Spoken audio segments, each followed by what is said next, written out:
Hello family. Aiwa, nokutambira ine mufaro kane kudzoka kwa maita pa channel yenyu inopisa. Aiwa, inoizivaka inopisa inopopota. Aiwa ka nasauya zvekare nenyaya Seh Calaz. Aiwa, Seh Calaz ari kudzimbikana nemiri zvinorwadza. Asika guys, zvigetinyaso tichidzike nenyaya yacho asi musati maenda kuri. Aiwa, make sure kuti wabaya button subscribe. Aiwa, kuti tisazopostwa nezvese zvinopisa zvinenge zvichiuya nazvo tichikunzerai pano. Pisa zvichitendera mastreets. Okay guys, saka nasauya panapa nyaya Seh Calaz muimbi wezim danso. Seh Calaz hazvina kumumirira zvakanaka mukomana ayo ari kudzimbikana nemiri wake zvichitendera nenge tichitasa mapicha ake kubva kumashure aratidza kuti mukomana ari kudzikira zvisingaiti ari kuperezeka mumiri make. Saka sezvinei akambofunga kuti arike ndichasi ndibviswe mukwende. Seh Calaz akakwanisa kuenda akanogerwa akabvisawo rasa ranga naro kuti maybe zvikaiti nani. Asi guys, Seh Calaz nhasi azotorwa akaendeswa kuhospital, atori pa-emergency right now, atoiswa pa-drip like. So guys, nhasi ndakumbira panapa mungosimbisavo nemaprayers enyu muri kwamuri koko guys. Munoziva kuti Seh Calaz aiwaka muimbi mukuru, muimbi anoimba zvinonakidza munhu wese apana asingaziviye kuti muimbi.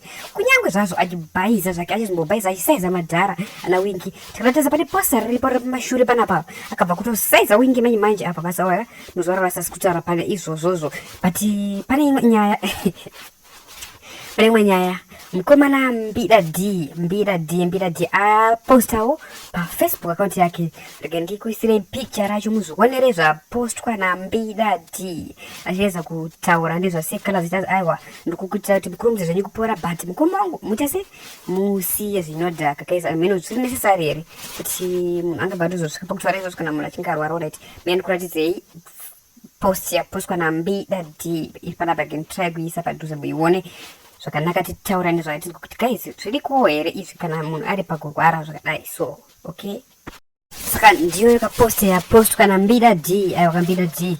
Guys, pamwe tisedu takunyanya kuzvipinda nemoyo but aiwa kambida d.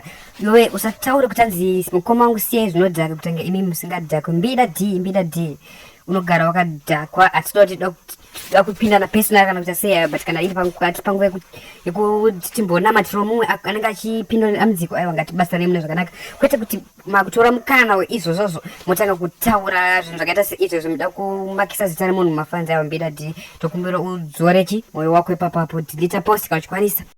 But mbida d Seh Calaz aitokusimbisa wani iwe wakanamwa nemakeni zvekudaro kugomba uko vaya wakarohwa nemakeni zvekudaro kugomba paclash. But Seh Calaz ndiye wani munhu akamira newe akachita kusimbisa mbida achitaura kuti fana wangu shinga zviriko mumangoma izvi usadzore tsvimbo ramba uchivadirira mangoma. Aiwa, iwe uchitosimbisa uchiti mukoma. But nhasi ndionesa post yakadaro pafacebook account yako nokuti kuti mafans aSeh Calaz afile sei. Unokoda kuti vanhu vafile sei uchiposta zvinhu zvakadaro kuti vasiye zvinodhaka kuita kunge unoziva kuti Seh Calaz anogara akadza. Aiwa, but guys timboti tauraiwo mucomment section kuti mukutiwo uchi pamwe tisu tikukecha zvedu panyaya iyi. So guys, andonyana kuigara muzuva ranhasi ndichapota ndichikupa updates. Saka guys, kuti tisazokujamba, please make sure you do subscribe and share kuitira kuti pese patinokanda video unenge uri number 1 kuona zvinenge zvichipisa zvacho zvese. Tinoudza nyaya sezvairi noinonota sezvairi, hatina nguva yekuwedzedza kana kutapudza. So guys, thank you for watching. Make sure you do subscribe. Thank you.